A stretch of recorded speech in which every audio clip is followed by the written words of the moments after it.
Hello and welcome to the 81st episode of the Retrotopia podcast. My name is Alan and today I am ecstatic because we are taking a trip back into the spooky realm of Castlevania and talking to you about Castlevania Symphony of the Night for the PlayStation 1. And we are doing so because of the Patreons, because this is the winner of the Q2 Patreon poll, and I'm taking it personally. I feel like this is a gift to me, because if you've been listening to this show for any amount of time, you know I am a huge die-hard Castlevania fan, so when this won the poll, I was, well, to say I was chuffed is a bit of an understatement. So looking forward to getting into it. And if you can't wait to get to the Castlevania Symphony of the Night talk, and who could blame you?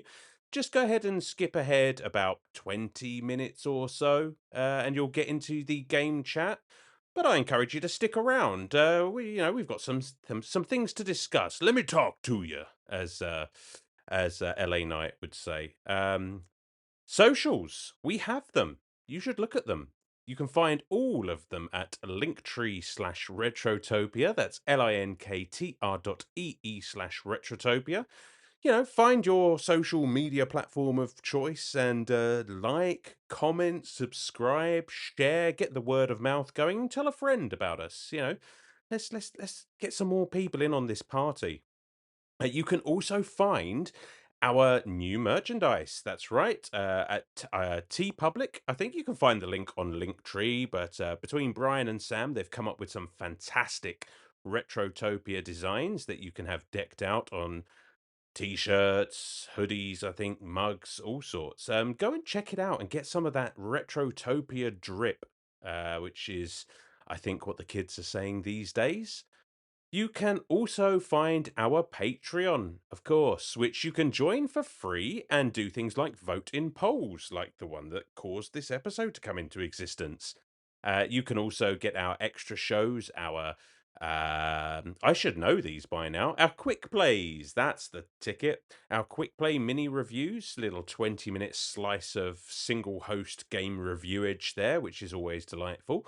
You can comment on the main show. You can listen to Retro Bites 15 whole days early with an extra Patreon topic tacked on as well, which is basically our gaming talk show, I guess. And we're always thinking about extra things. We've got a few things in the oven at the moment that we're considering for our Patreon offerings. Of course, if you want to add a little extra buck to your support there, for $2, you get all of the above. You get a shout out on the show. You also get to pick a game for our quick play series, and a host of your choice will review the game that you throw at them. And some of my absolute favorite episodes, those, because you guys do not keep us on our toes, so that's delightful.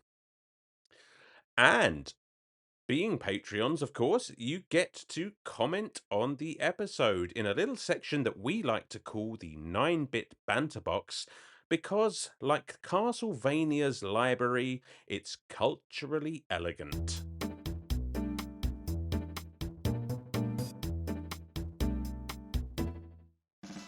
Alright, let's see what we've got here. First up on the banter box is Mr. Hooley, who says, what game do you think had the biggest impact on you, whether it be from the story itself, or from the personal experience you had with it, such as playing with someone special to you or special memories? Cool, that's a question and a half right out of the gate. You're really going to make me think about this one. Games that had the biggest impact on you. I mean, aside from the obvious, of course, being something like Sonic the Hedgehog, which is, one of the earliest games that really hooked me to the genre. There's a couple of games I can think of. I have fond memories of, and I can't remember what game it was because I didn't actually play it all that much, but there was a certain PGA Tour game on the Mega Drive, or the, what is it, the Megasys, back in the day, that I have fond memories of my dad and my uncles all gathered around my nan's house, who's now no longer with us, playing this golf game together, and it was kind of hilarious because, yeah, I suppose I think of them as old boys, but back then they were probably younger than I am now. But watching them try and figure out a video game was just hilarious. Final Fantasy VIII is a big one because it really, I hadn't really drifted off of gaming, but it sort of hooked me back in and really showed me what, at the time, modern gaming was capable of. So I'll never forget just how blown away I was by that opening sequence. What else? I mean, story-wise, it's things like, I don't know, Mass Effect, because it just really showed me what a story could be in a game, I guess. And there are a number of sort of co-op games, like, I can't remember what Assassin's Creed it was. And I can't, for the life of me, figure out why an Assassin's Creed game needed a sort of online multiplayer. But between that and Dead Space 3, those were games that myself and my now wife used to play a whole bunch. This is long before we even lived together. We would just get the headsets on and just play these games together. And it just, to this day, it just gives me fond memories of our courtship. So, yeah, that's just a few, Mr. Hooley. I hope that's good enough for you. The Big Deal says, as someone who was raised on the Genesis and my beloved Sega channel, I know little of the Saturn library. Since it sounds like you are amassing a collection of it now, what games can you recommend that are easily accessible through, let's say, nefarious means? You can't see that, Mr. Big Deal, but I did the Dr. Evil pinky thing when I said that, so that was a little extra spice for you. I mean, I still don't have a huge Saturn library. I'm working on it, but some of the games I used to love when I was growing up with my Sega Saturn were obviously Tomb Raider, but you can get that everywhere. There was Guardian Heroes, which is a beat-em-up game, which I'm pretty sure is exclusive to the Sega Saturn, but don't quote me on that, and I fucking loved that game. Really cool cartoon art style, and who doesn't love a good beat-em-up? I'm not a fighting game fan per se, but I really, really enjoyed Fighting Vipers on the system. I guess it's sort of a 1A, 1B with Virtua Fighter, but for some reason I just got on better with Fighting Vipers. What else? What else? Oh, Nights into Dreams. I was obsessed with that game. Again, I have no idea if any of these are available even through nefarious means, but Nights was just a fucking acid trip of a game, and I just got hooked on it for ages. That will probably be my next Sega Saturn pickup, because I really want to give that game a go and see if it's held up. There are loads more, but being a kid at the time of having it, I didn't have a huge library even back then, so there were loads of games I didn't play, but, you know, don't sleep on the Sega Saturn. That's a good little system. Blobby Rogers says, you wake up. Thank God. You realise you are now in a video game based upon you and your life events. What kind of game do we get with Alan as the titular character? Not a very exciting one, Blobby. You know what? I think it's going to be some sort of life sim, and the idea of the game in general is to half-arse as many things, as many adult jobs throughout the day, so that you can extend the amount of time in the evening that you get to play video games. You won't actually get to play any of the video games. No. But yeah, you have to take shortcuts and just try and shave as much time off of everything that you have to do that day. All of the grown-up stuff that you have to do, so that you have just that maximum amount of evening time to sit down and play video games. There's probably going to be a couple of cooking side quests and mini games. And that's it. It's going to be a bunch of mini games. A bunch of mini games about things that you do in the normal adult life. And the more you cheat, the better you do. Big Kid 782 says, "Good sir, what is one gaming franchise that you have played an entry or two but wish you could get deeper into and really play through all it has to offer?" You know what came to mind as soon as I saw this question? It's Monster Hunter. I remember I played, I think, Monster Hunter 3 on the 3DS, and I was enjoying it. I mean, it wasn't the easiest thing to control on a handheld console. There was quite a lot going on there and just not enough functional button inputs on the system to really get the most out of it. But I'm very interested in Monster Hunter. I have one. I think it's Worlds sitting upstairs on the shelf. I've had it for years now and I haven't put it in because I know what a time sink those games are. So I'm a little bit afraid of them, but I would like to play some more Monster Hunter. So yeah, watch this space. Maybe I'll get round to Worlds eventually. And Game Genius, for the third time in the row, we have Game Genius with his Final Fantasy question. So I'll blitz through this because we've already heard it. So you make an online game that links all of the Final Fantasy games and makes it competitive. You go through whichever Final Fantasy game and level up your party like you would usually. You can then export your party into the online game and do a matchmaker like Madden or FIFA or 2K games and pitch yourself against others from the same Final Fantasy or their party from another. To add to this, you could choose the fighting style like playing a different game mode, meaning you could choose the active fighting style like more current RPGs or do traditional turn-based style prior to the start of battle. Keep a lifetime record of wins, losses, be able to actively switch party members in real time, maybe even set up a scoring system for successful attacks. This way you can break down into total points and win-loss, keep leaderboards, etc. I know there is a ton of nuance that would need to be thought through, and you could do the mini-games like Triple Triad from 8 or Tetramaster from 9, putting your Blitzball teams from 10 against others. What are your thoughts on this? I pay a subscription fee for something like this, and I am a cheap bastard, lol. I felt like I was doing the terms and conditions at the end of a fucking medicine commercial. Yes, so it sounds like a neat idea. I mean, I don't think I'm going to add anything to this that Brian and Sam haven't already gone over, but it sounds to me like you're describing Pokemon. That's a Pokemon game, my friend. You play through the main game, you build up your team, and then you go online and fight other people. Sounds neat. I probably wouldn't play it myself because I don't really play online games because, generally speaking, I suck at them and play video games to avoid interactions with other people. But it does sound like a cool idea. I like the addition of the mini games and whatnot. I think that would be cool. Final Fantasy Battles Across the Crystalverse. That's what I'm going to call your game. If you need a title for it, because it's Final Fantasy and there are always crystals. Whew.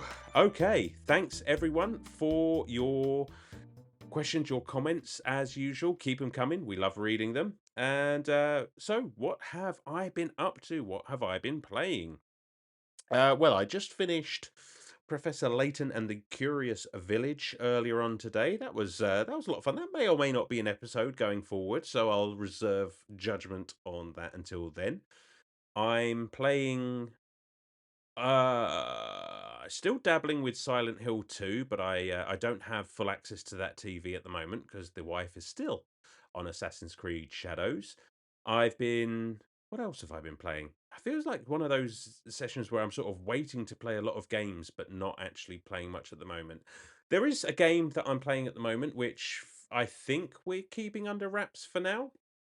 I think Brian and Sam have already completed it. I'm the last of us to actually get through it. So I guess we'll tell you more about that at some point. Other than that, not much at the moment. Yeah, there are quite a lot of games I want to play. I'm going to start Ratchet and Clank All for One soon. And there was something else. You know what? These are all potential episodes going forward, so I'm not going to say anything. I am just going to hand over to myself for the gentleman's interlude.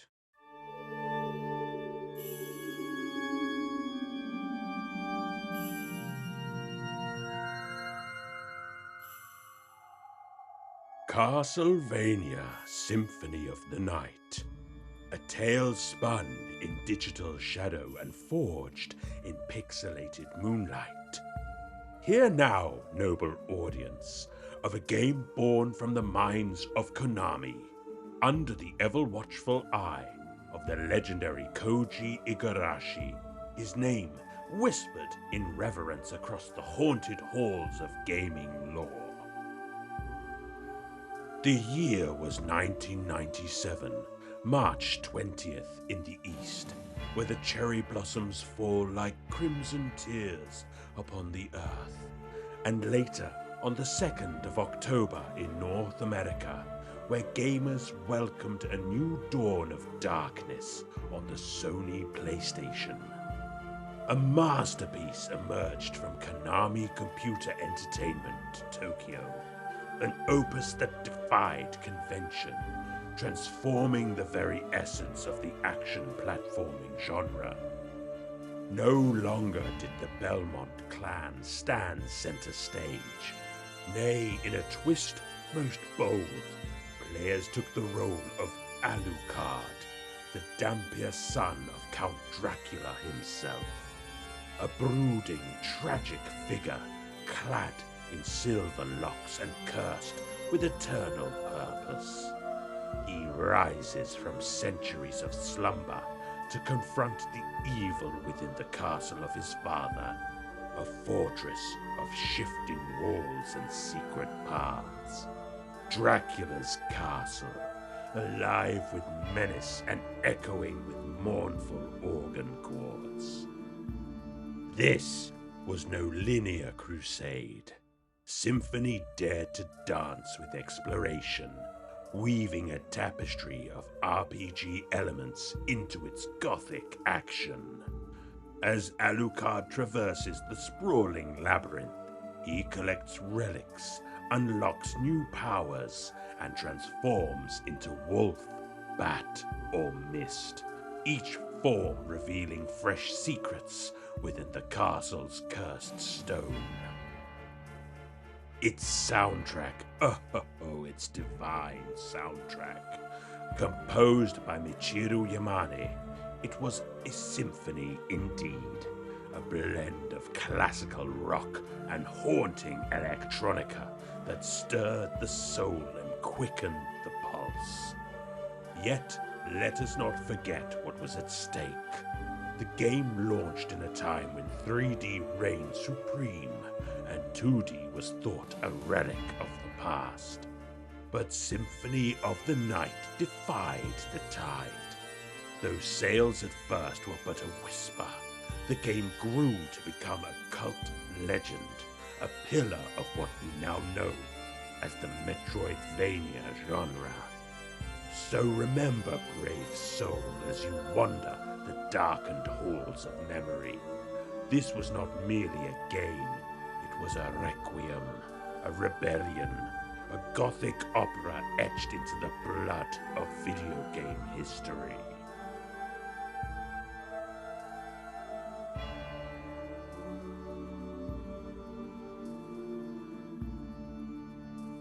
All right, there we have it, the gentleman's interlude, and that's really actually fucked my throat up. So let's wrap this intro up and get into the episode itself. And before we do, obviously, we like to hear from some of you guys, the Patreons, because you picked this game, you voted for it, for which I'm incredibly grateful. But let's see what some of you had to say about it. So Chris Kaplane said, "Okay, how long are we gonna hear a miserable pile of secrets?" And we should, of course. This game is a tried and true classic. Games of its genre didn't lock in the title of Metroidvania until here, and with good reason. It's accessible, fun, cheesy, and has just enough edge to make a 90s teenager feel like they're cool. The genre has gotten a lot better over the years, of course, and this isn't even the best in its own series. I have Aria taking that mantle, but this is the game that is the most foundational and perhaps important. Chris, I agree absolutely with everything that I mean, Aria is a take. It's a great game. I respect that take. Um, I'm a big Order of Ecclesia fan. I really enjoyed that one, but I don't think that there's a wrong answer there. Fantastic game series, especially like maybe it's a bold statement, but I prefer the Metroidvania style of games over the sort of just straight action platformers, which again are also fantastic. But this is what hooked me. Mr. Hooley says Castlevania, a game series that intimidates me immensely. I want to play, but I just can't handle the abuse. Mr. Hooley, you'll get no abuse from me. I mean, Castlevania can be. I mean, a lot of them can be very daunting for new players. I would argue, though, that Symphony of the Night is perhaps, as Chris there said, one of the more accessible ones.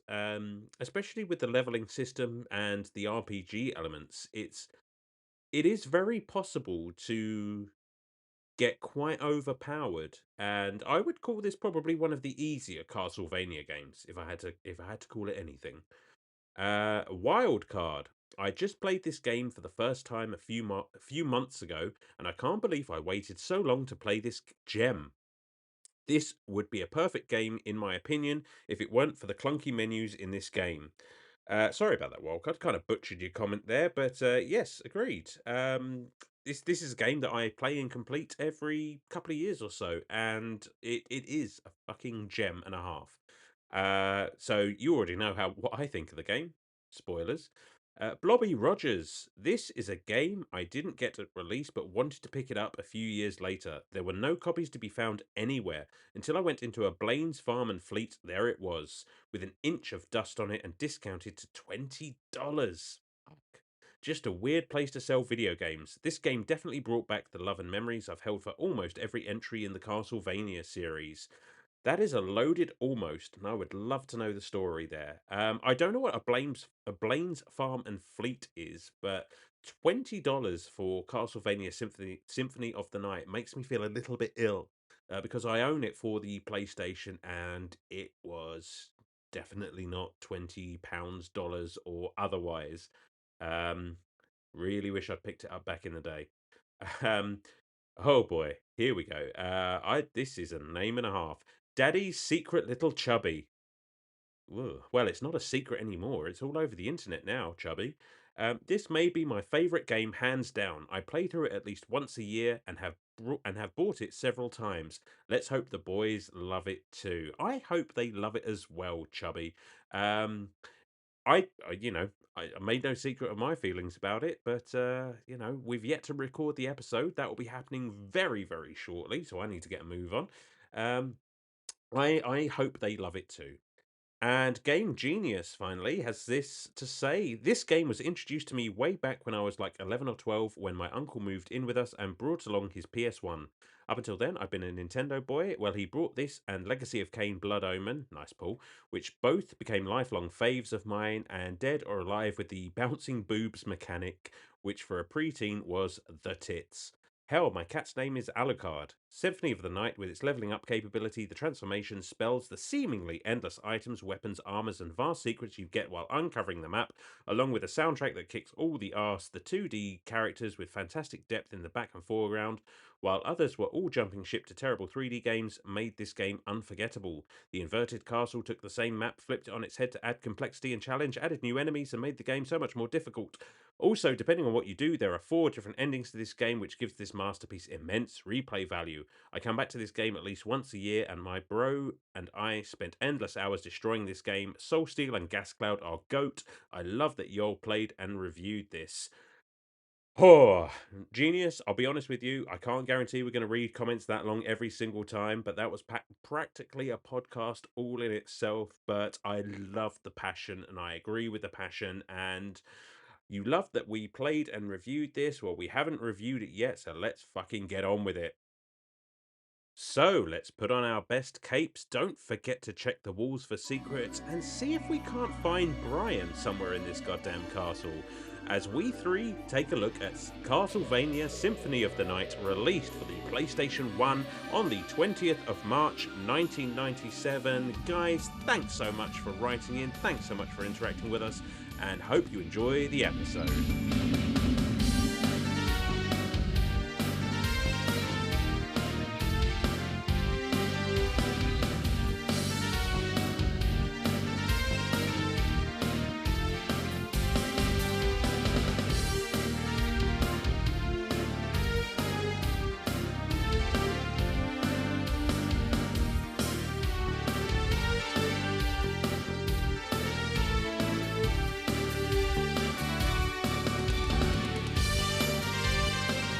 All right, and we are back to talk about the Patreon poll winner for the Q2, I guess we're calling it, Castlevania Symphony of the Night. And with me, as usual, Symphony what? of the Night. Symphony of the Night. And with me, as usual, on this foray into Castle Dracula is my familiar Sam. Ooh, I get to be a And familiar. you're my you're my familiar. And recent Castlevania expert and future inductee into the House of Belmont, we have Brian. How guys? How you doing? Let's start with Brian. How you doing? Yeah, I spent so long in the castle from Rondo of Blood that I figured it out finally.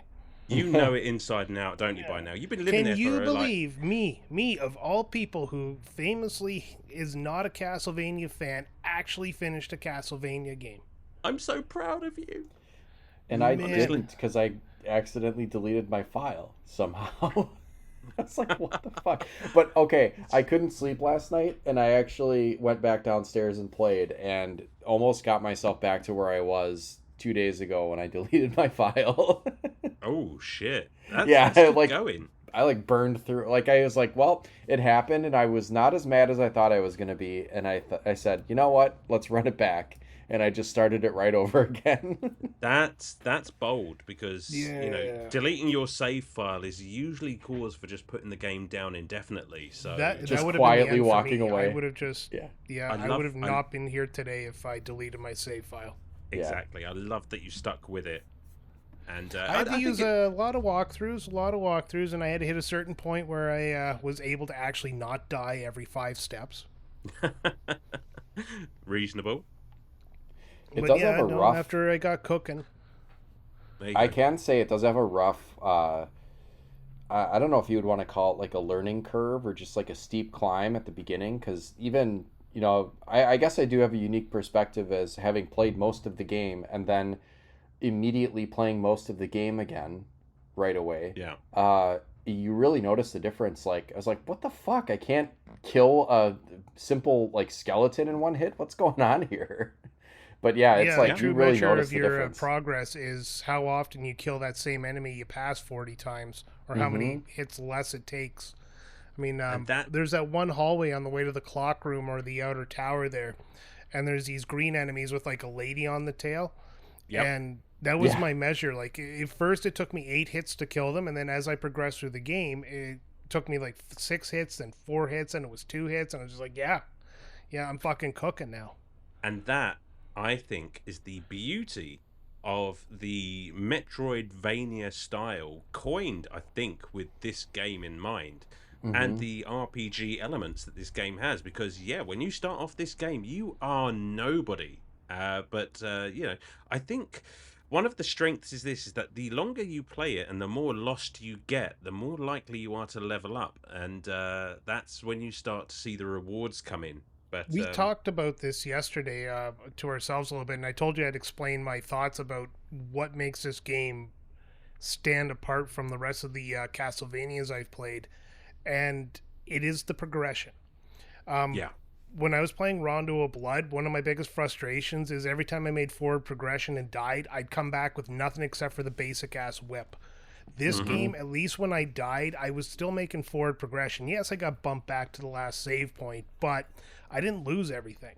So I'm making forward progression. I'm getting stronger. I'm getting better. And that's why I was able to stick with this game. If this was basically Rondo of Blood 2, I probably would have dropped it again.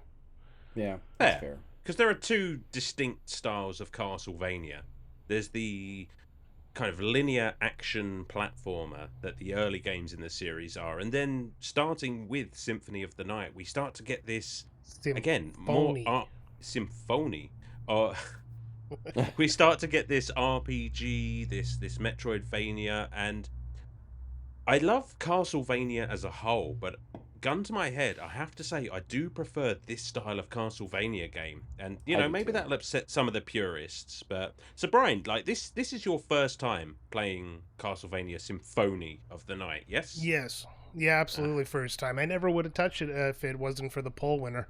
But no, it just I've always said I'm not a fan of Castlevania. The games have never clicked with me. The last one I played was Castlevania 2: Simon's Quest. Ugh. And that's when I was a kid, and video games were nothing more than minutes of entertainment. So this game didn't catch me right off the bat. Like, I was not into it when I first started playing. Things I did like is he got rid of the whip. Mm.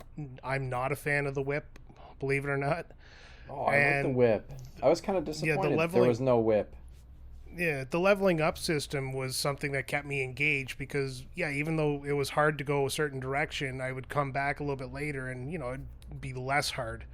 So, Yeah. like, you could take the name Castlevania off of this and just call it Symphony of the Night, and it would still be a game that stood up on its own. Oh yeah, yeah, no doubt. I mean, the the fact that it is a Castlevania game and it is set in that sort of familiar world. I mean, it's kind of a case of a lot of the work is already done for you. I guess the base, the crust of the pizza is there. You just need to add some new toppings to it. Hmm. So, Sam, like, is this? Had you played this before? I mean, you must have done. You're a You know what? Castlevania guy. Yeah, you know what? I thought I had, and I can't remember very much of this game at all. So I've had Dracula X Chronicles on the PSP since it was basically a new game. Mm. But I think I mostly played Rondo. I don't know if I had to have played Symphony of the Night, but it's just like it all felt new to me, which was awesome because like a Metroidvania, and I've only recently gotten more into these. I've played probably two or three Metroids now. Um, I played what was that? What? Gosh, I can't remember what that indie Metroidvania is. That's it's very Metroid inspired, and I can't remember what it's Oh, called. Bloodstained. No, but I do want to play Bloodstained. It's more of a Metroid style. You got like a little gun and stuff. Axiom, that's the one. Oh, yeah. I mean, whenever I get into a game like this, I am hooked. Like it's very addictive for me in a way that like even like an RPG or a strategy RPG, which are my other favorite genre, like don't always hook me in like this. Like I could play this game for hours and just tool around, kill stuff. Like maybe I'll find something new, and that's where like I would get stuck, and you helped me a little bit because there I wasn't gonna figure out. We'll spoil it eventually, but I wasn't gonna figure out some of the things in this game naturally, and maybe eventually I would, but not in time for the not in time for a podcast. Um, but like I never really get too frustrated with these games because it's always like, you know what? There's always something that I'm not thinking of, like a double jump somewhere or whatever. Like I'm content to just like go check out, like pull up the map. Where's there an opening? Have I looked there again? Who knows? Like, let's go see Yes. it. Like, But there might be that's one I didn't notice. yeah, the game really was good that way. I like how everything was kind of blocked off. You could almost Mm-hmm. grid it out if you wanted to. Because you could look and you could see like there's a friggin' opening there I haven't looked at, and you go back and it's a locked door. You're like, oh, okay, yeah. But now you have a mission. Like, I want to unlock this door. So what do I need to do? Like the blue doors that you find early on in the game. Yep. Mm-hmm. I had to go to Yep. walkthroughs because I am not an aficionado on Castlevania Symphony of the Night. But once I knew what I had to do, it was just a matter of getting past the enemies, and then that was just trial and error until I figured out like the books in the library that kept killing me. I was just like, I would run away from them, but then they'd chase me through the floors. Yeah. And I'm like, well, that's just absolute bullshit. So then I would have to kill them. So I knew from that point on I had to kill them. But yeah, there was other things. Later in the game, you get a mace. I learned that the mace actually droops down to the floor. So if you want to hit Yep. enemies that are too low for your sword, you grab the mace in the other hand and you flop it around. He swings it It overhead takes out too. low So like enemies. I'll equip a mace on the other hand, and then I'll use that like when I have to jump and swing up. So some of those like floating bosses or like just stuff that they just Castlevania is infuriating for putting enemies that just float in a weird spot, just kind of like Mega Man does. Yes. Also, like Yeah. it'll come Oh, at and you I from an finally angle you can't possibly hit. Yeah, I finally understand why people hate Medusa heads. Oh God. Oh fuck god, can there's reduce some the hits. places in the clock tower where you're climbing up all the gears and stuff like that, and there's like Yeah. those Medusa heads that petrify you, but there's also regular enemies that are floating around like Sam's describing, and you're trying to jump up at the same time, and the knockback in this game is Oh, stupid. it's True Oh my enough. god, is it so stupid? it's It something. is, it is, but I will give it that. Unlike some of the earlier games in the series, like it's not like you're going to get knocked back into a bottomless pit and die. You know, it's very, Well, very there is unlikely. no bottomless pits in this Well, game. exactly, exactly. I mean, You the get map knocked down is into a new area at best. exactly much like we said on the Rondo of Blood episode. It's like, you know, it's not the end of the world if you fall down. You just might find more game. But I agree with Sam. Like I do find this game in particular and games of this genre, I do find them kind of oddly relaxing.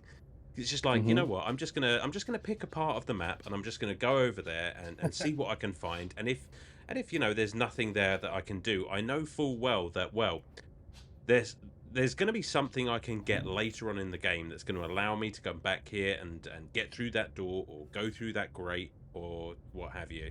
And Not o- go on. no, sorry. Not only is it, I didn't mean to interrupt, but not only is it relaxing, but I will play it until my eyes are burning and dry because I'm so like hooked into it. Like I'll There's know that I always should have gone to bed 2 hours ago, but I'm in it. yes, there's always sort of just one more part of the castle. Just I want to just go that way and just check out that area before I go to bed. Well, now that Oh, and I'm then it over here, opens I've up got and it's a whole friggin' section. yeah. Like they It's just did like such a now good I've gotten job. this.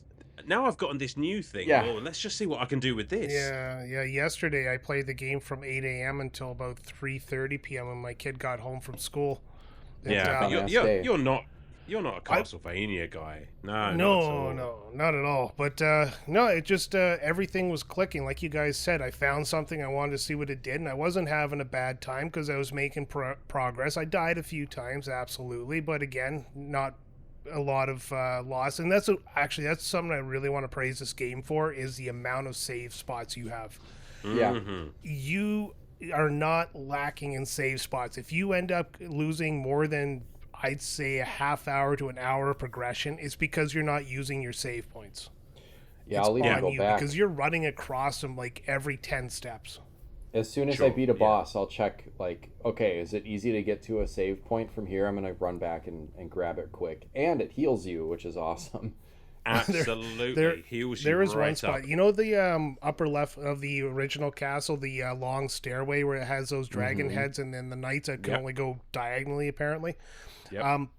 I spent so long there trying to get to the top of that with more than half my hit points that every time I got hit, I ended up going back down to the save point to reload, and then, or not reload, but like get my health back and then go back up the steps. That I actually gained about 5 levels on it alone. Yeah. And there you go. I mean, that's the RPG element sort of kicking in. It's just like, yeah, the more you bash your head against the walls of Castlevania, you're either going to get wall meat or level up. You know, it's just there's no downside here.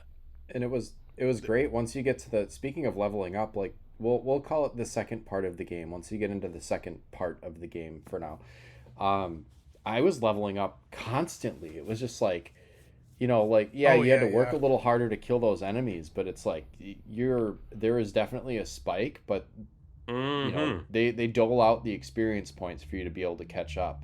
Oh, there are certain enemies like those green skeletons. Yeah. I was grinding with Yeah, that. Like I would go up and they down that little just portion of the tower and just kill those things. just every couple of skeletons you kill, it's just like ding, Yeah, that ding, and that it's just sound like is very fucking nice. satisfying. In the second Oh half of the yes. game as well, there was so many life up and hearts up Mhm. containers. Like you're just running in, you're tripping over them, you're avoiding them to make a game a little more challenging by the end of it. Like it's just everywhere I went, there was like both of those, and then every boss you fight drops one of those. It's just like at the Mm-hmm. end of it, I was like, maybe I'm too healthy for a vampire. Well, I'm I no mean, longer anemic. That's how well, healthy I am.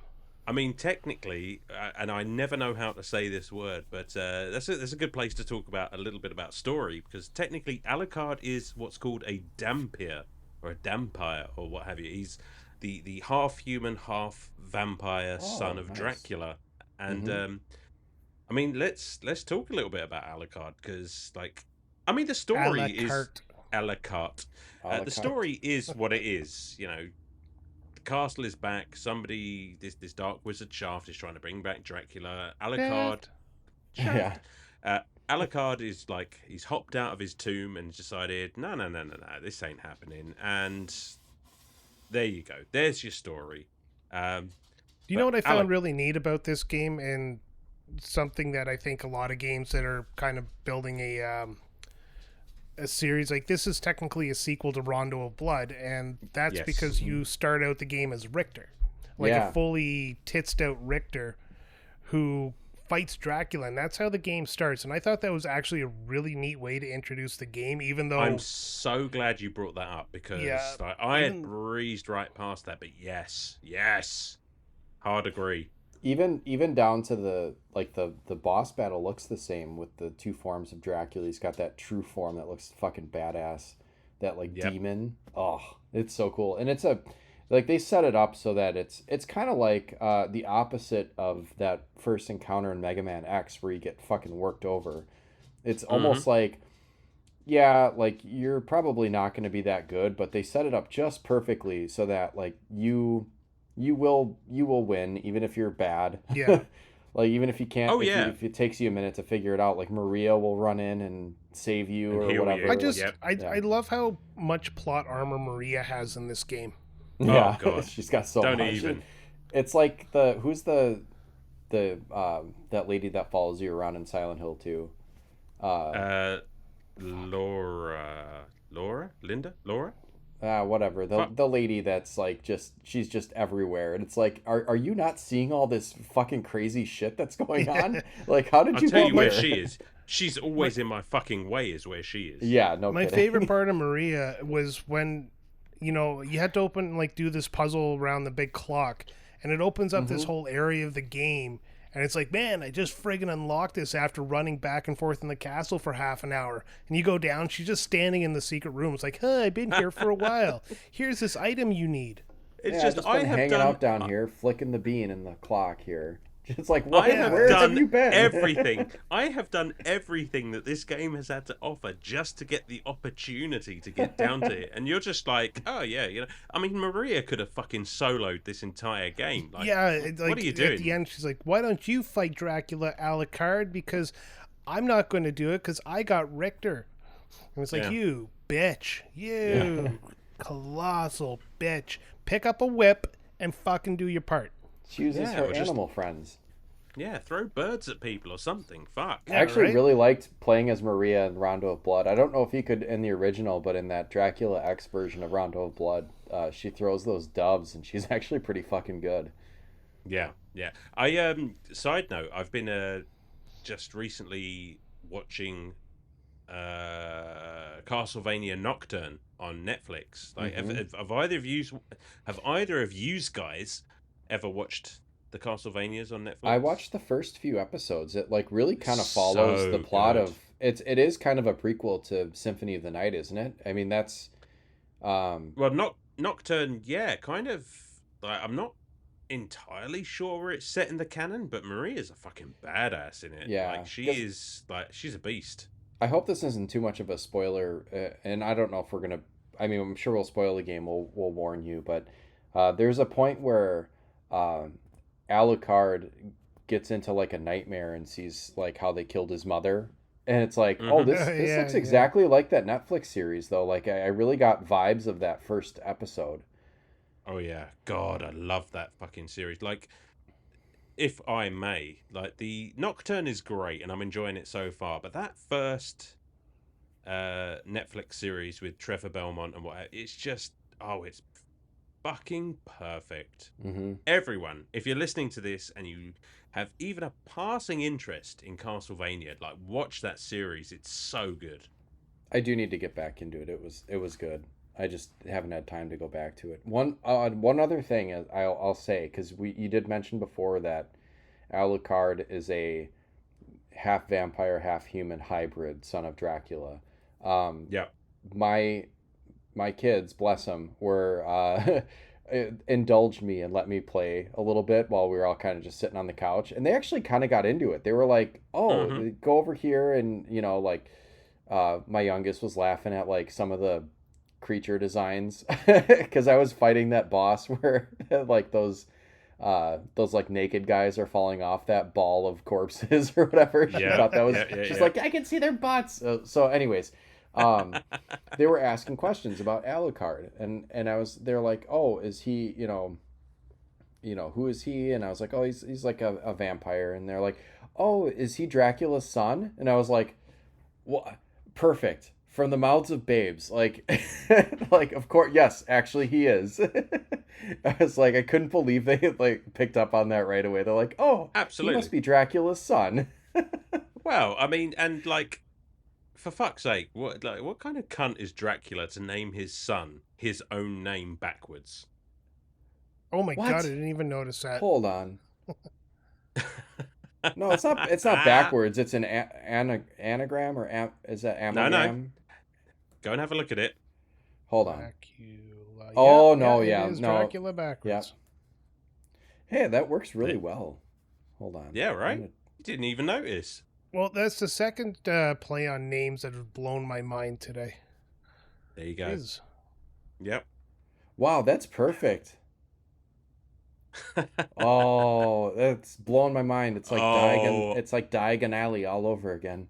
Oh my god! I've got to tell you, like the fact that you guys didn't know that I've just blown my entire load. Like I feel like I feel like a level 50 Alucard right now. Like that level up sound just like played in your head. Yep. We need to clean up on Isle Allen here. Okay, I'm still confused at the Diagon Alley comment. What are we talking about there? Diagonally is like the word that it's based off of, and it took me a couple of reads of Harry Potter to figure that out, and then like nocturnally, nocturnally, yeah, that's right. Yeah. Now I will know need that to on my read first those read books if again. I ever get to it. They're fun. They're fun. I should read those again. Controversy aside. Yeah. Ugh. But yeah, Alucard is I fucking love it, and it's a bold move to take a character who turned up in I think Castlevania 3 as a side character and make him the focus of the game, because I think this is the first time that we've had a main protagonist who is not a Belmont. And I think it works deliciously well. It really just slides into that gothic style of Castlevania just beautifully. And actually, the boss, the Belmonts turn out to be kind of bad guys a little bit. I mean, there's a twist, but like it was surprising. It was surprising to go into that Coliseum where you have to fight the werewolf and the Minotaur. That's a fun fight, but. Like Alucard is like sitting up there, yeah. I said Alucard, but I meant Richter. Yeah, Richter's sitting up there. He's like, ha! Like, I'm the keeper of this castle now. Yeah, like he's just kind of moved in. Yeah. Can we talk about the just piss poor acting? That is so great. I love it. It's awesome. That's that is. But it is piss poor. Voice acting, it is so bad. It's good. It sounds like they recorded their lines in separate continents. Without having ever met the other person. Like that's inside of a toilet. What a bunch of hacks. I don't know how this game can't have a background music track and a vocal track playing at the same time. Like this is just peak PlayStation early days. Listen, what is a man? A miserable little pile of secrets. It's just perfect. I like, as an aspiring voice actor, I have to say I have a huge adoration for like shit PlayStation voice acting. Like this is probably second to me behind Resident Evil. Like I fucking adore it. It's so good. Oh god, what got me though is everything has an echo to it and sounds like an arcade cabinet. It reminded me of House of the Dead 2. The way they talk and everything has this just echo behind it, unnecessary echo. I didn't even mind dying because then I got to hear that game over. That was the one that made me click on House of the Dead 2. It was just like, no, that is stolen right from the arcade cabinet. Actually, like, I hear what you say, Sam. Yeah. I was just saying, I hear what you say, but I have issues with the death screen. But you go on. It You kind gotta of what's talk about the this. pisses you issue? off after a while, doesn't it? That takes so long to get back into the game. Like it is so like when you have to go through the entire little Mm-hmm. scene of the like the bones Yeah. and the thing, and it's just like, oh god, come on! I just want to get back into having So fun. dramatic. It I is think that's why very I dramatic. actually I think that's why I deleted my file because I think I was like trying to mash X to get back into my game and I think my hand must have slipped on the D-pad and hit because the way that the menu works is it's got like load, new, copy, and delete or whatever, and maybe not in that order, but like I hit up and I went down to delete and that's how I deleted my file instead of loading it. I was like, hey, where'd my file Oh, go? oh, brutal. Yeah, so don't rush through that screen because it'll get you if you're not careful. No, Yep. it's 2025, guys. Just look at your phone, wait for it to blow over, and just get back into it. It's all good. It's all good. Chill. I was fighting No, Beelzebub. I I wanted to just, get back in there. Yes. I couldn't believe like the way everybody talks about this game too. It's like it's the greatest thing in the world, and I was expecting like decent voice acting and stuff like that, and it just started like you run into death right at the beginning of the game, who takes away all your items, Mm-hmm. and the conversation sounds so disjointed that you could just tell that Mm-hmm. they were recording one person at a time, all their lines, and then just splicing them where they needed to go. I would argue that just adds to that is a little bit of spice that adds to the flavor of this pizza we're No, talking about. I It's just get like, that. charming. My yep. main point about that is simply that I wasn't expecting it, which is what made it even better. Like I Yeah. love bad voice acting in good games. Grandia comes to mind with bad voice acting in a really good game, and it just sounds Oh, so cheesy and just doesn't fit the motif because if you do voice acting, you want the actors to kind of work off each other, but in this game, yeah, it just does not sound like that. They are not in the same place. sure. Sidebar, I really want to play a Grandia game. Yeah, me Oh, too. cool, We should do because that was that. on my Let's do it. list. Yep. It's on my list. Oh, yeah. I'll have to track down a copy. You heard it here There first, is guys. there is Grandia on the Switch or PlayStation. You can purchase it for cheap, and you get Grandia 1 and 2. Who are I you might have to talking check to? and see if I have it because that's one of those things where like I'll like I'll pick up a game on sale and be like I'll shelve that for later. I might have Yeah, Grandia. oh god. I'll I have need a I'll need multiple a copies. legit copy. Oh, I think Yeah. it's on PS Plus. It is. Yeah, it's there too. Also, I have a legit copy. Oh, hang on. I'm gonna look So this many up while so you many talk. ways. We're gonna play it every way that we have, and then we'll tell you which one is the best. They're Even all though the one best is because just it's an not exact port. it's not an update. No. Two's got a bit of HD remake, but we're off topic. I mean, we're I on a No, completely that's fine. different episode. we're off topic, but I just tried to search Grandia and ended up typing grandpa. So I think I've got a new grandpa. Go to lemonparty.org to get your best prices. Yeah, Ooh, that 28 sounds- English is that a pounds. real thing or is that like a weird Yeah, it's old website people that I porn. shouldn't? Oh, Ew. come on. Gross. I mean, Castlevania. love is love. Love is beautiful. You old people, you get after it, but I don't want to see Get after it. it. What the fuck were we talking about before we Uh, went on this We were horrible, talking about the horrible voice tangent? acting. The We were- voice the reason- acting. yeah. The dialogue, the disjointed actors, Absolutely. everything echoey. Absolutely indicative of the time, and makes Yes. me think fondly on Jill Sandwich from Resident Evil. But just I really think that this just adds so much to the game because it's such a product of the time. It's so edgy and it's so like dramatic and like Mhm. it's so 90s, isn't it? Yeah, I love it.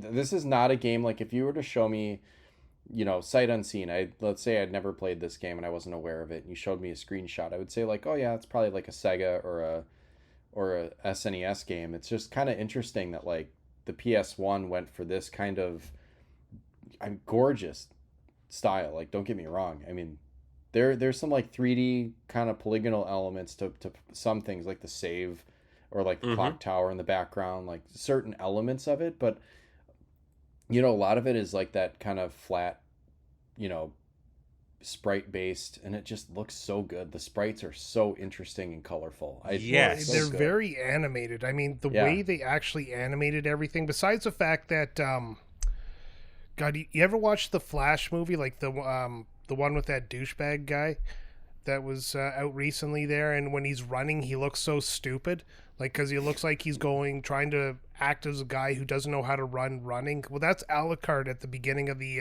his part of the game. Is when he's running, his legs are moving so slow, but he's Oh going yeah. so fast, and it was just like, hopefully this isn't thematic to the entire game, but no, it was really well done after that. Just Absolutely. you couldn't dash, so you never saw him run again. Yeah. I And I do like like his movement though, where like he'll like float back a little bit before he turns around. It's like it looks cool. Like they I nailed it. I was literally going to get into this. Like, Sam, you hit the nail on the head, because in a time when like that sort of first few steps into 3D were just starting to happen, like to go Mm-hmm. for like what I consider the pinnacle of 2D graphics was like a bold move, and B, just like fucking stunning, because Yeah. this game is so smooth, and it's like, I think they use the 3D kind of sparingly and to good effect. Like the background's like really good. Like you've got some really interesting stuff going on in the background, but like that pixel style, like it's not that blocky movement that you're used to from the early Castlevanias. Like everything Right. is just moving so fluidly, and it It's just very looks, smooth. it's gorgeous. It's smooth, I Really but good it's looking also game. really slow. That's one thing I found about his Yeah. movements is it, the more frames you add to somebody's movement, the slower they can look if you don't speed it up, and then if you speed it up, you don't need as many frames. So it's kind of double edged sword in that account. But yeah, it's Well, just his walking animation and stuff like that. It was, even though you're moving at a normal speed, I always just found his movements really slow. I mean, yeah, but it Yeah. looks great. I mean, his cape is flowing, his Oh, hair is beautiful. flicking. It's And just like, it's so well done. There's so there's even many like a frames yeah. to that animation. Yeah, there's like a visual echo of, like I don't know how else you would call that, but like when he moves, he's got like a you can see the image kind of pull behind him. So it's almost Oh, the like it gives shadows. it's not really even a shadow. It's like Yeah, but it's just like a yeah. shadow image of him behind him. Right, Yeah. yeah. Yeah. So it's almost like it's trying to give you the illusion that like he is a vampire and he is moving quick. It's just Yeah, the ethereal. pace of the Very game ethereal. is yeah. Oh, There we oh, go. Yeah.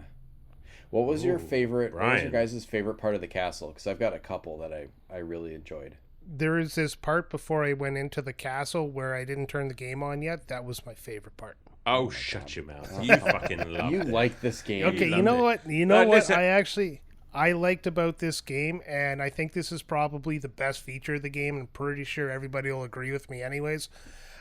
When the castle inverts, and you Mm-hmm. have to do this very familiar area over again, except for it's upside down. So you kind of have to picture the entire thing in reverse, and it fucks with your mind, but you know where you're going.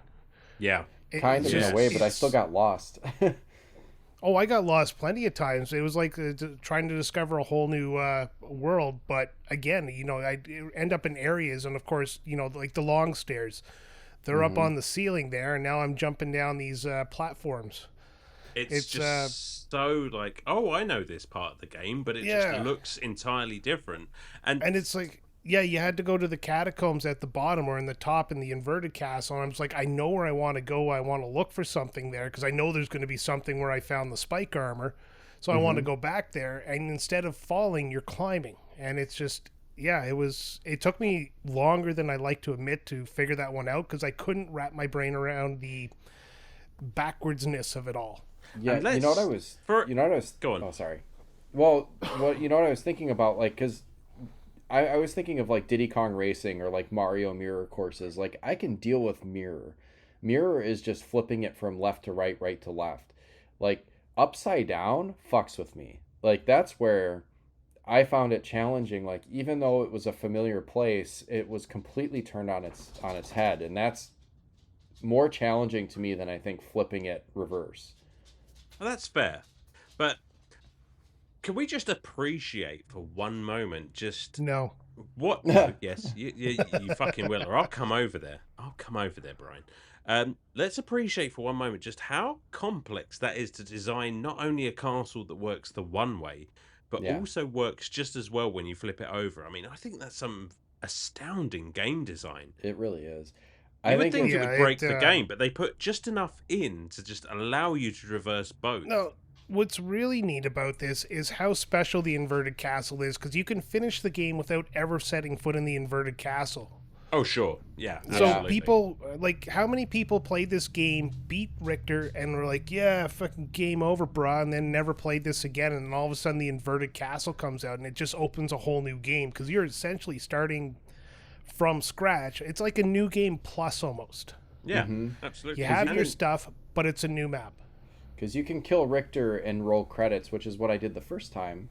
So I guess I kind of experienced it naturally the way you would, because I tried not to use any guides or anything, and I found Richter. He killed me real quick at first, and then I found some more items and weapons that would work against him, and I killed him. I was like, cool. Oh, killed once him. I found out where Richter was, I looked at my map, I found all the spots I hadn't been to in the castle, Yeah. and I went back and I made That's sure to smart. explore them. Very Smart. smart. Yeah. yeah.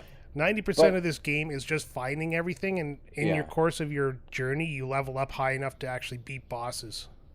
And there are some fucking bosses. Metroidvania. Yeah, hell yeah. Never heard of Now, it. did you?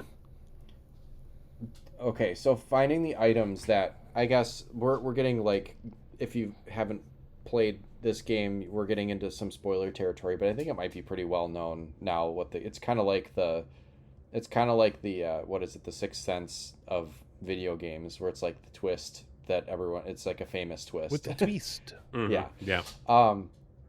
Now the items that you need to actually complete the game the quote unquote right way and unlock the upside down castle, there are little clues in the inventory screen that kind of ish lead you to what you need to do. But were there any other? I can't imagine that people didn't figure this out pretty quick. Like, yeah, I get, like, if you're just playing it, you could very easily just go kill Richter and that would be it. You'd think you'd finish the game. But I would even think that, like, in the manual, like, Alan, you have the manual, don't you? Are there any clues in there? Bold of you to assume I've read it, and I know that's a Retrotopia faux pas. I'm gonna have to check on that. That I should have be another. no idea. That's another T-shirt. Always read the manual. Yeah, There's good stuff in those just- old manuals. just a picture of me shrugging.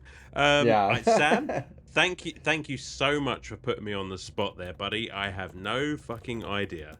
I've played this game so many times that it's just kind Yeah. of second nature now. Yeah, at this That- point you don't need it, but No, exactly. Like, I know It's where all not the in the secrets manual. are. Is it not? it's not. No, Oh, I wow. just went through it. It's nothing says about flipping shit upside down. I've got a But this is scan the- here, and coming soon, Metal Gear Solid. Oh, what a time! Oh. All right, yeah, There go you ahead. No, it's just, and I think that's, like, there is no shame in just beating Richter and completing the game. Roll credits. You roll credits, you've beaten the game as far as I'm concerned. hmm It just speaks to it speaks to the design of this game, that the more you explore Symphony of the Night, the more you're rewarded for that exploration. And some of the puzzles are pretty clever, but I think one thing is I'd like to see more clues of how to do certain things. Like, I'd love it to be better telegraphed of how to get the castle to flip. Like, I'd love it to Maria to show up in random spots that you had to fight your ass off to get to, and say give you, like, little hints, like, I think Richter's being controlled. You need to find this, but doesn't tell you where it is. Well, now you know you have to hunt for something.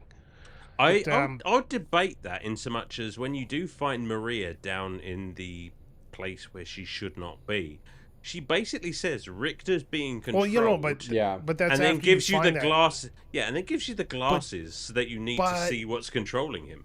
you need to find the 2 rings, and then you have to Yeah. find the spike armor to get one of the rings. I mean, Hmm. that takes you across the entire map, and nothing tells you how to get that. You got to get the bat echolocation. Like, all this crap Mm-hmm. is not just stuff you randomly find. What I'm saying is not her telling you that when you get the item to, you know, you need to see the magical orb. I'm talking about the lead up to it, everything you need to open up that room so that you can, you know, flip the castle. Just hints, just like an RPG where you talk to a random person in a town, gives you a hint about a magical sword in the cave or some crap. I mean, Yeah. I would. I can understand that from a certain point of view, and I Mm. could certainly understand that given this is probably one of the earliest, barring Metroid, this is one of the earliest examples of the Metroidvania format, but the game kind of encourages you to explore as much as is possible. And I think the more of that you do, and it encourages replay of the game. Like I say, you don't have to do all of this in one playthrough. Like, you know, bear in mind, back in the 90s, like, this would be like one of the only games that we had. So you are gonna poke around, you are gonna explore every corner, and you are gonna find these secrets, and that's what makes this game so rewarding on every subsequent playthrough. Yeah. I guess I don't know. The only thing I push Maybe back it's on just, is like, go ahead. Sorry. no, I was just gonna say maybe calling it an RPG would be better if they had more RPG elements other than leveling up. Yeah. I mean, you equip your weapons, and that influences some of your stats, but it's not. I mean, it's not really the same, I guess. And you don't really see how No, much it's experience you're getting. That's all kind of behind the scenes. oh, even I, that's fine. This is loosely an RPG. Like, it's a platformer with RPG elements. Something you see a lot in games nowadays. This is kind of like the trailblazer that made this possible for, you know, action games of the 2020s to always have like a leveling system. But yeah, no, I definitely call it a Castlevania RPG. It just it doesn't have all that RPG goodness, in my opinion. Still a great game. Still a great No, game. it's the definitely only flavored with RPG, but Yeah. it's not all the way there. It's just, and they didn't have to put that in the game, so it's No, but appreciated that they did. yeah, you can call Simon's Quest a role playing game as well because they tinkled with a little bit of role playing elements in the game. Oh, Brian, absolutely. Like, I'll agree. And you brought Simon's Quest up earlier as well, and I did mean to say, like, I feel like Simon's Quest is kind of the seed that grew into Symphony of the Night, because Mm-hmm.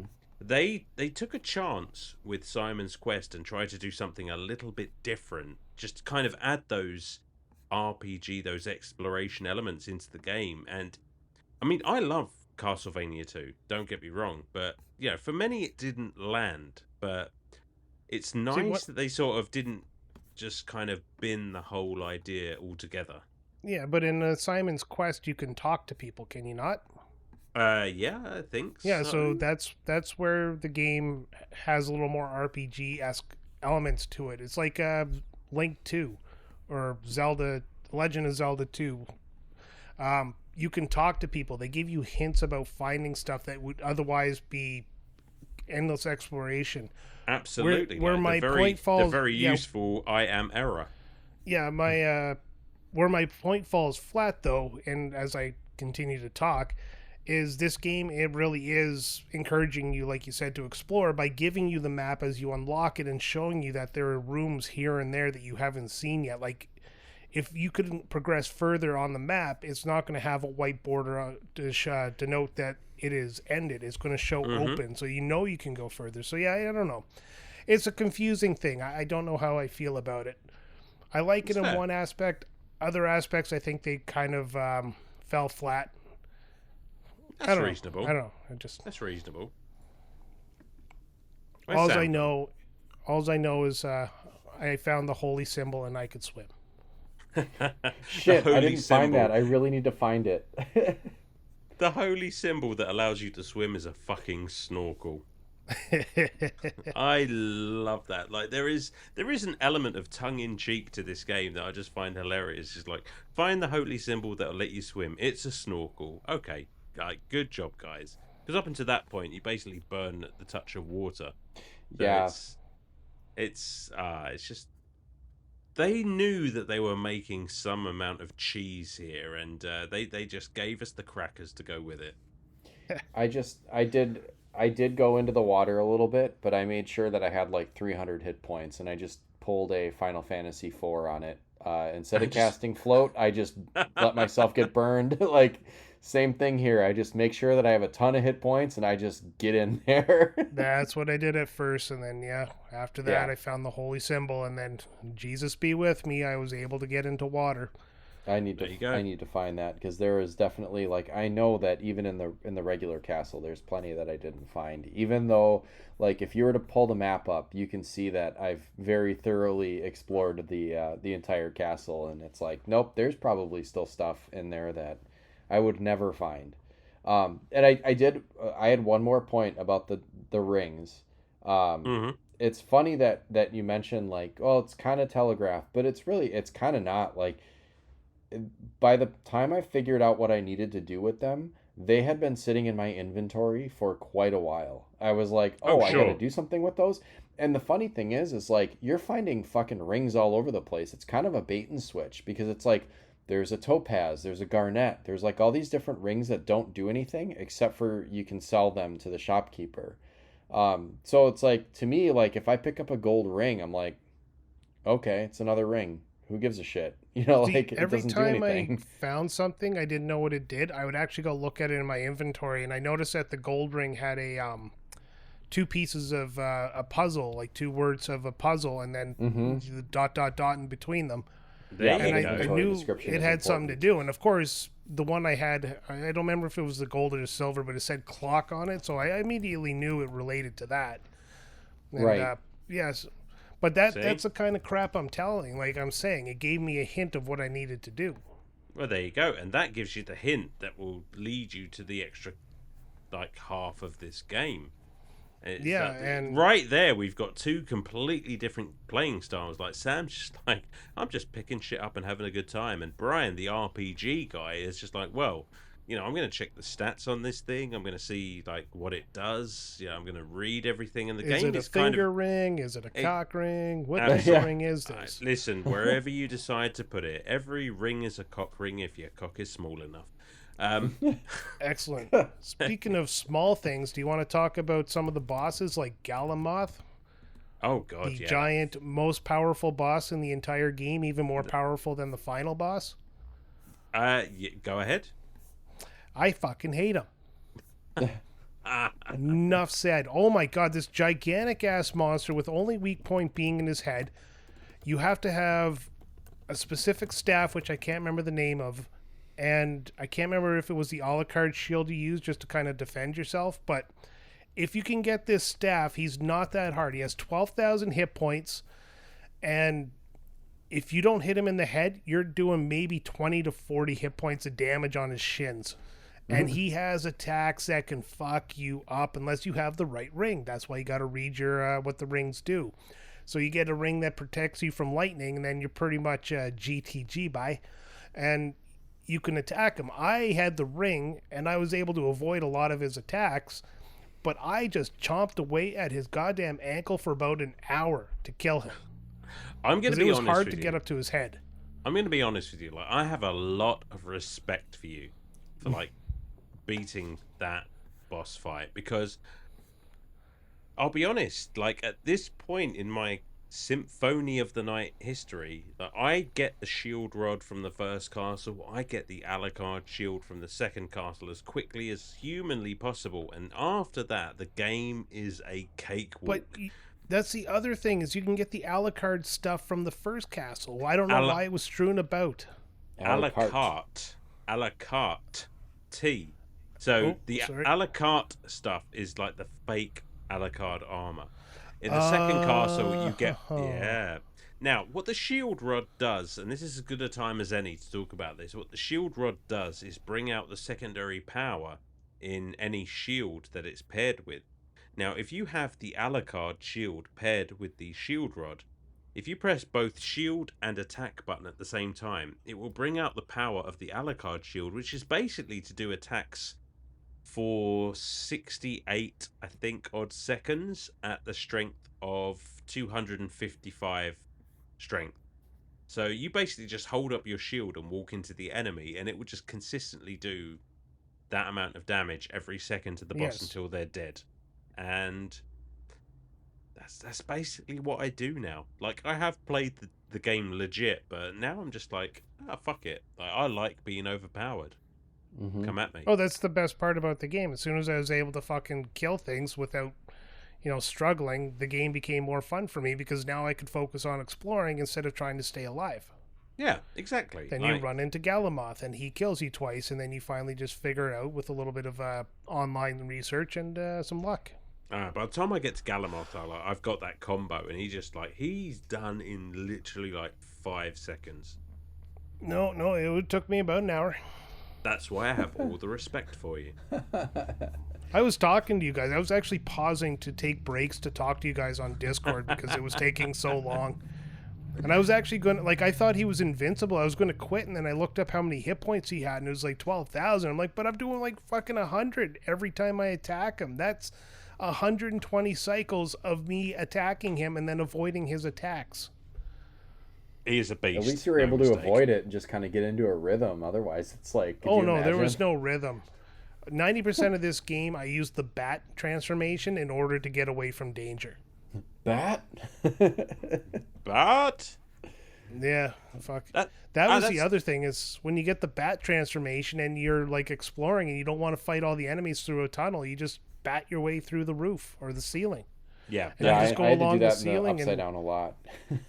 I did that with the mist transformation and that's as good a time as any to talk about the transformations because like any good Metroidvania, like, at various points in the castle you will find these I guess glyphs that will allow you to transform into different forms. They're called relics. Relics. Thank you, Brian. And Bat basically opens up the rest of the castle to you because you get a good amount of time flying around as the Bat. Mist allows you to pass through grates. Wolf is useless. Let's be honest, it is useless. I only found it useful in one spot when I had to do a running jump, and the wolf actually was the only one that you can double tap dash with. Right. Yeah, and I will concede that the wolf is useful if you want to swim to certain areas, because I think one of the upgrades for the wolf allows you to swim, and if you're trying to unlock every part of the map, that can be quite useful. But otherwise, yeah, I didn't really use the wolf. There was a spot where like Alucard can't crouch, so there was like one spot in the game where the hallway got narrow, and then I just used the wolf to kind of like get through that.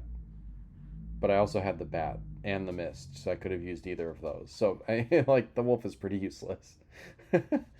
I mean, these transformations just get infinitely more useful with the like extra abilities that you get from, like, with the mist, for example. When you get that poison gas upgrade for it, like, that's so OP. You basically get the ability.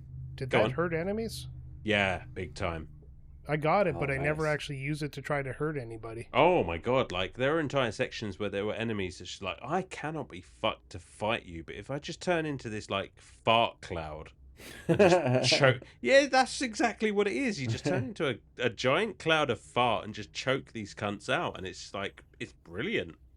Well, that's exactly, like, that would be very useful in places like the Upside Down Coliseum, where there's just, like, a fucking murderer's row of like werewolves and minotaurs, where they just kind of it almost felt like, have you ever played like a Warcraft or Starcraft game and used the map editor and then like fucked around with like putting as many units into like a little space as you can? Like that's what some of those hallways felt like, where it's just like stacks on stacks of werewolves and minotaurs, and sometimes it would drop you right down the middle where you're gonna get just like bat it around like a rag doll. And it's like, yeah, if I could turn into a fart cloud, it would be really useful to get out of this. That's exactly what I was using it for, but it was in the Upside Down Castle when you get to certain areas where there's, Yeah. you get those chicks that grow out of the plants and they're just like throwing out Oh, vines. Yeah, those what ones, the yeah. fuck? I still am stuck on that. Like the first time before I deleted my file, I fucked right out of there, and then the second time I was like, I'll probably figure this out on my second run, and I was like, nope. Buddy, let me tell you, when you can turn into a fart cloud, that corridor is a breeze. Yeah, I bet. Yeah. A stinky, Literally, 'cause somebody stinky opens a window. breeze. Yeah, Yep. somebody open a window. It's like fucking Ren and Stimpy, isn't it? With Stimpy's fart friend. I can't think of his name. Man, we should cover a Ren and Stimpy game. Haven't we already done that? Yes, we. Yeah, that's the joke. That's the joke. before times. It is the before times. That's a really old episode, and one that Brian really had a good time with. Oh fuck yeah. No, I don't know.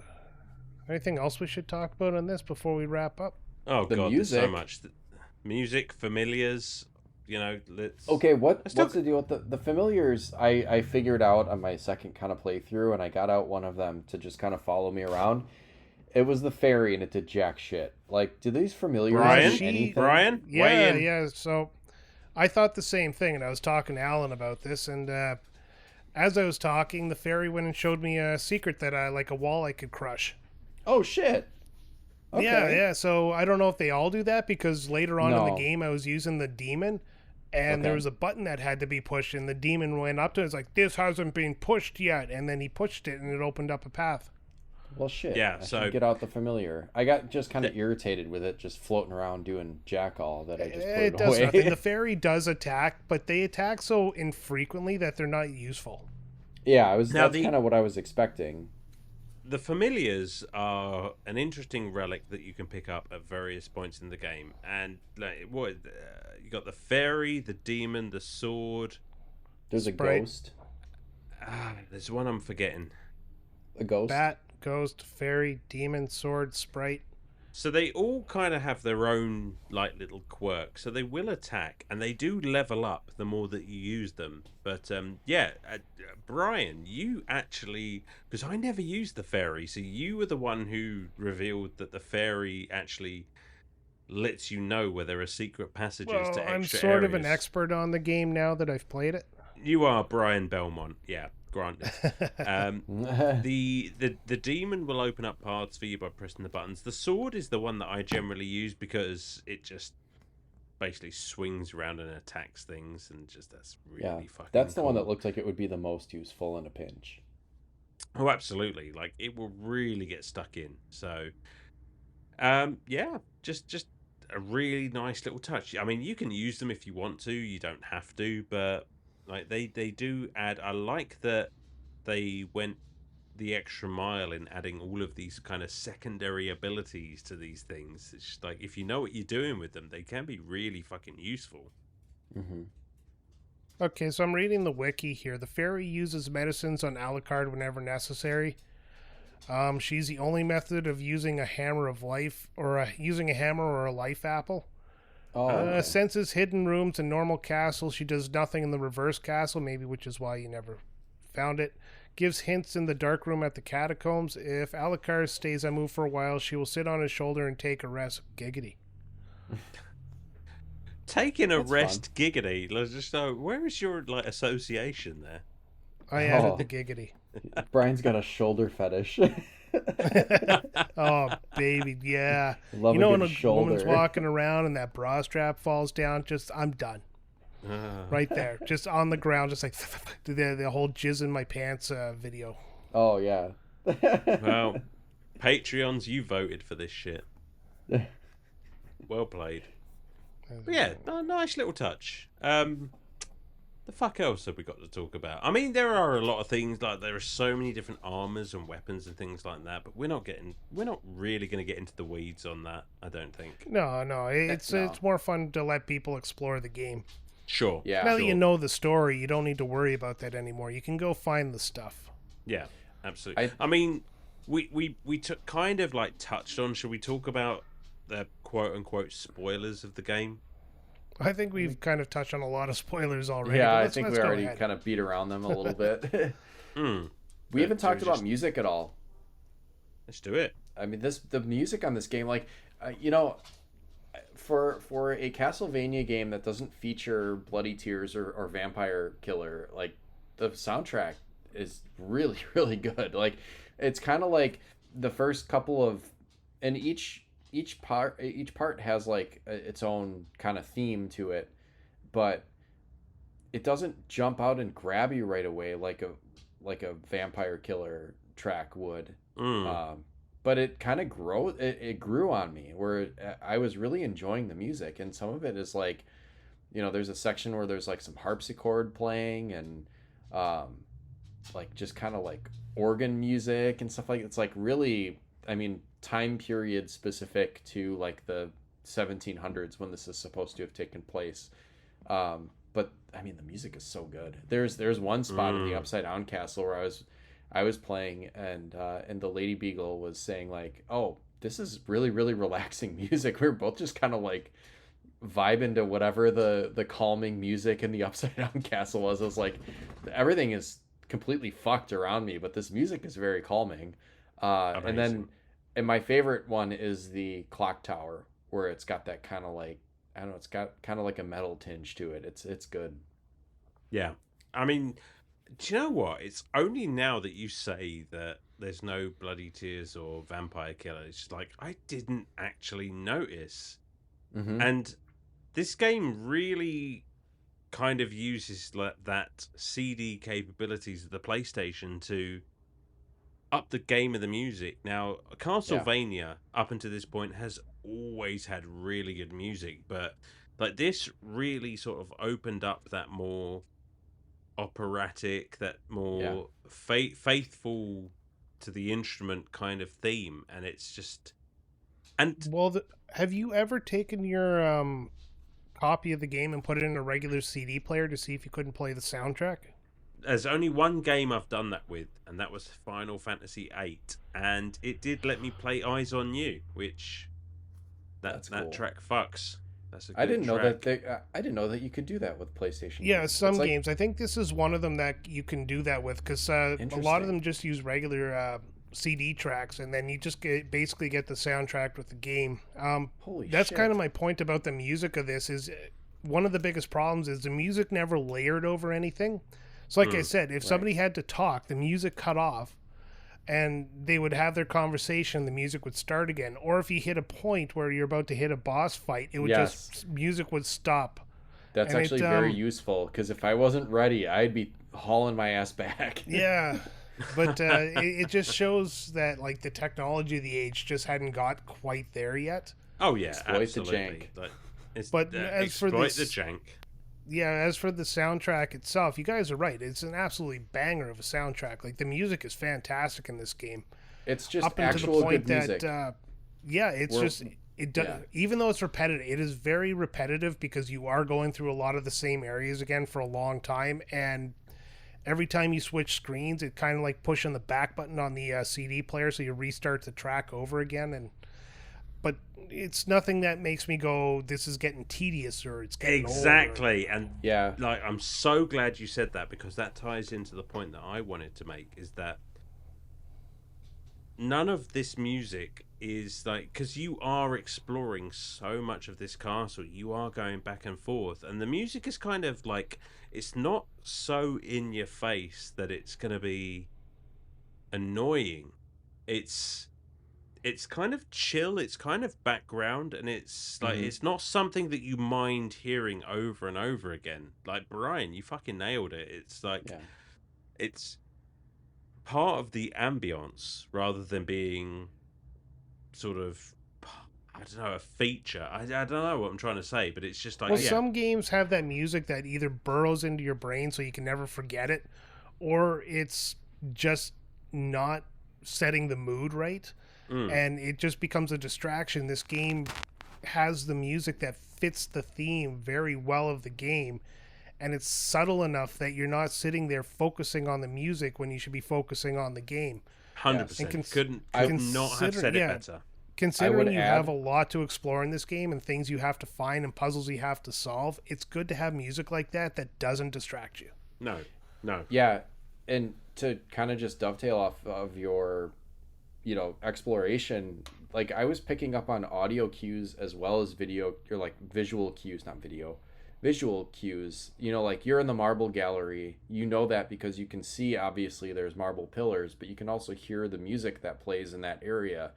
And the same with the library is very distinct, and the chapel, and every section of the castle has its own theme that goes with it, so visually and audioly, what's the word for that? Auditorily. Whatever, there's audio cues, and it helps you know where you are, and if you have to backtrack, then where you are. Orally, that's it. Yeah, orally, not orally. Orally, that's such a stupid word. Yeah. Orally. Yep. Orally is what happens. Orally is what happens after we stop recording.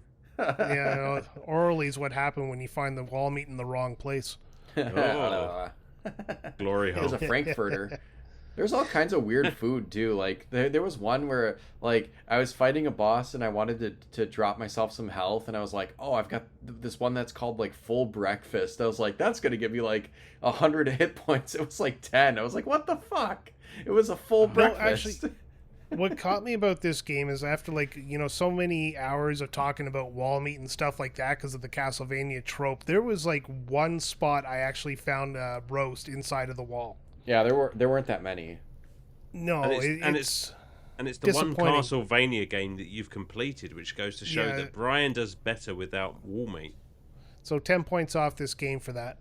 That's why Brian got lost in the castle last time, is he found the first wall meat and then just sat and ate it for the rest of the time. Well, like, I went from I got bathroom this meat. to bathroom trying to find another hole with wall meat in it. Hey guys, there's meat in here. Dracula who? Yeah. Dracula's like, yes, he's taken the bait. Brian sitting there checking his fucking watch. Yeah, he's sitting there leaning on his throne. He's like, where the fuck is this guy, blah? And then I'm just sitting there like hammering away at his castle brick by brick until the whole thing topples and it kills him. Where is this man? Oh, you got to add more echo to your voice. Yeah. Yeah, and that laugh that's like, the voice acting. Okay. I'm good. We want you to play Dracula, but we're not going to pay you a lot of money. Gotcha. Well, then you're going to get not a lot of money's worth. You're going to get a backwards Dracula. You're going to get an Alucard. Hey-oh. Nailed it. There you go. Oh, I'm done. I'm off. I'm going to bed. All right, guys. I'll be there in a minute. There is literally an entire second half of a game that we could talk about, and I think we've covered a lot of bases here. You play through Castlevania Symphony of the Night. You play the game correctly. There's an entire second half of the game, and now I'm rambling. I don't know what I'm fucking talking about. Are we good? I'm good. I think we're good. I think glad. it's better to let anybody who's gained interest in this game to find and explore the castle themselves. It's a great. I love it. I'm so happy this one won. I mean, I was kind of pulling for Dino Crisis a little bit, but because I knew we would get this one eventually, but I was happy with it. Obviously, I've not finished it because I deleted my fucking file, but I'm right back to where I was. Like I was like, you know what? Now I know where to go, and I sat down, and this is a game that I think I would. I mean, we might as well get into final thoughts. You think? Do it. This is a game that I think I enjoyed enough that I would I've got it on my PlayStation. I would definitely sit and do like a annual or semi-annual run if I'm not sure what to play between games. Like, yeah, have a go with Symphony of the Night. It's fucking phenomenal. I mean, like I said earlier, I get really hooked into the gameplay loop of a Metroidvania where it's just that, one more, like, couple more minutes. Let me just go see what's over there. Then I'll turn it off. And it's like 3 hours later. I'm like, oh, that's that's the game. Yep. So I had that experience with this game, and I really love the value packed in with it being, the game itself, and then turn it upside down, and it's the game again, but in a different, it's like New Game Plus, but upside down, which I would say upside down plus, but that's also a plus. So, um, yeah, I don't know what else to say. It's fantastic, and I guess, like, I've done a little bit of additional, reading and research on what else is available, and I think, Alan, correct me if I'm wrong. Maybe you've gotten to this, but I think you can play as Richter and Maria at some You point. can definitely play as Richter. I think after you've completed the game, if you add your name as Richter into the Yeah, save file, you get to play through the game as Richter. Yep. And I'm that's going to pretty say cool. Richter again just for fun. Richter. Uh, Richter. it's it's it. Gosh, I don't even know. I'm like at a loss for words because I've enjoyed it so much. But it's like, at first I was thinking, like, I don't know if I do like my sci-fi stuff. I like my zappy gun that you get in Metroid. Yeah, I like to be able to attack at a range, but the gameplay was so smooth that you whether you had a sword or a mace or a knife, it's like you kind of figured out just precisely where you needed to put your character to take a slash with a sword and hit. And it, I don't know, just the gameplay mechanics were so smooth. I would I think I would give this a 9 out of 10. It's damn near perfect. I love it. I love it. Brian, I really want to hear from you right now. Yeah, I'm sorry, I didn't mean to take that first, but I figured in we Much were in like already your in in a that playthrough direction. Symphony of the Night, that never finished. in 100 words or less. No, Brian, like, you are the quote unquote Castlevania noob, so I'm really dying to hear what you I think of prefer this. naysayer, but we'll go with noob. This is the Um, Mikey, like, he likes it, he likes it. yeah. That's an All old right, so reference, sorry. 100 words or less. So I said it during Metroid Zero Mission that it was another series I'm not overly fond of, but Zero Mission just kind of caught me and took me away. This game took a lot for me to get into, and I had to keep going back to it. And I was playing Blueprints at the same time, so every time this game would, fuck me over, I'd go play Blueprints for a little bit. Then I'd come back to the game. I never felt like I didn't want to play this game. I was just pissed off at the moment. So to me, this is the same feeling I got with Zero Mission. The further I got into it, the more stuff I got, the more I wanted to explore the game. And as soon as I hit that point where I was not dying every 3 to 4 steps, the game kind of took off for me. And like I said, I played from 8 a.m. till 3 p.m. yesterday, finishing the game, and it raised my initial opinion of it. Like, initially, I was just like frumpy ass, Brian sitting here going, I'm not going to like this game no matter what these guys say. But I've kind of come around on it. Will I ever play it again? Absolutely not. But did I enjoy my playthrough of it? I did. So I am going to go ahead and give this game, I'm going to go 8 out of 10. I don't think it's as good as Sam said it is, but I do like some of the stuff, like the Upside Down Castle being a whole second game within a game. I like the concept of exploration, like going around and just looking in every nook and cranny. But other than that, yeah, there is a couple of problems. I did find some of the difficulty spikes, or I don't know, the leveling up took a little bit longer at points. I know after you hit it, like once you get up to a certain level, it takes longer to level up or go between levels. So yeah, that's about it. 8 out of 10 from Brian. Very respectable. That's a good score. I love it. And that just leaves me, the self-appointed Castlevaniac of Retrotopia. This this game, like, this is undeniably one of my comfort food games. It's something that I will throw on every couple of years or so and just play through and genuinely just chill out and relax and have a good time with. The graphics, the animation are just sumptuous. The music, it just uses that CD capability to gorgeous effect. I know this castle inside and out. The voice acting is just absolute shit magnificence. It's an just about a perfect game. It's probably undeniably responsible for my favorite genre of games altogether. Like, I know Metroid came out before and it set the groundwork, but there's no like disputing the fact that one half of a Metroidvania is Castlevania, and it's because of this game. You know, some will argue that it's been done better since. I But kind of, that's the point of forward progression. well, yeah, but I kind of think this set an almost impossible bar.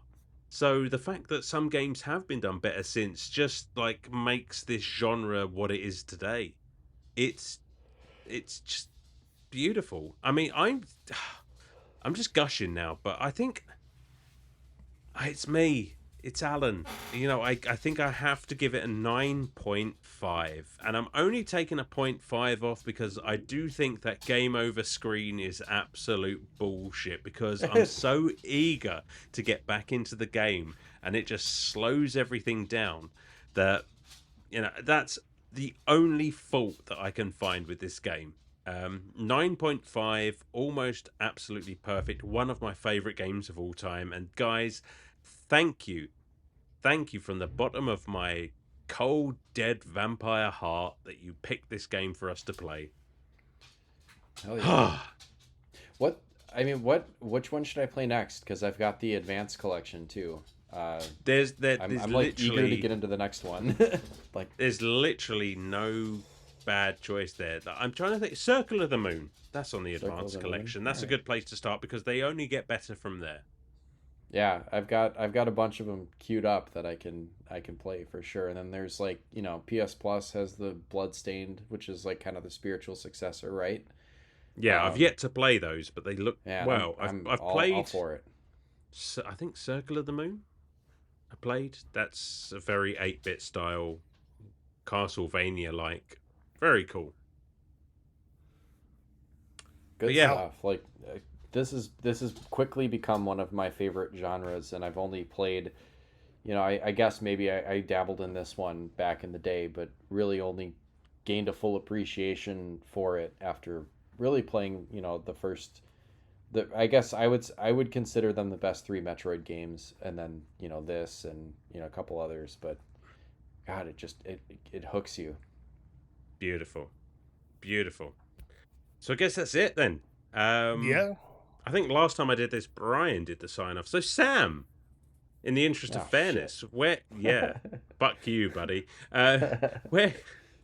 Where can people find our shit? Do the thing.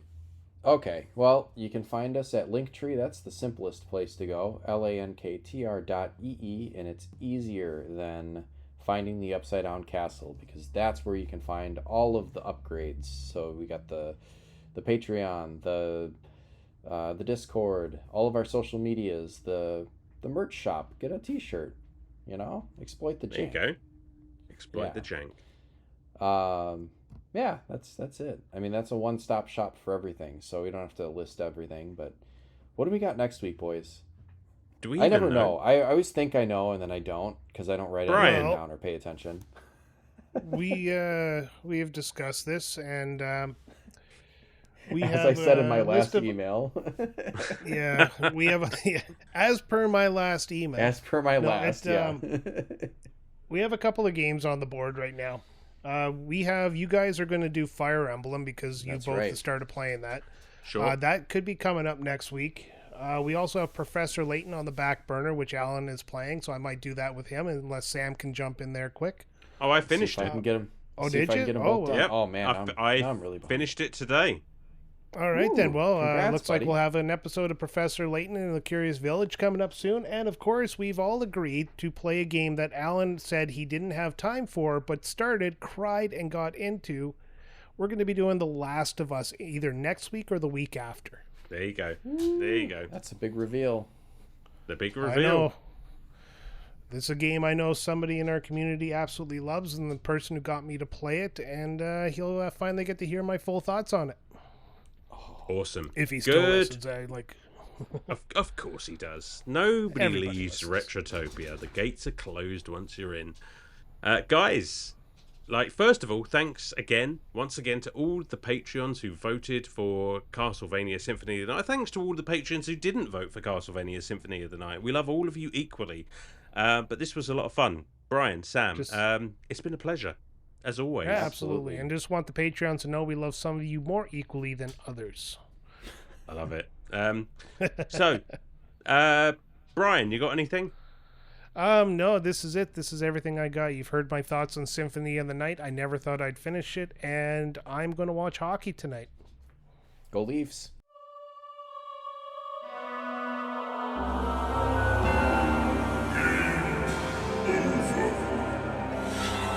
Over.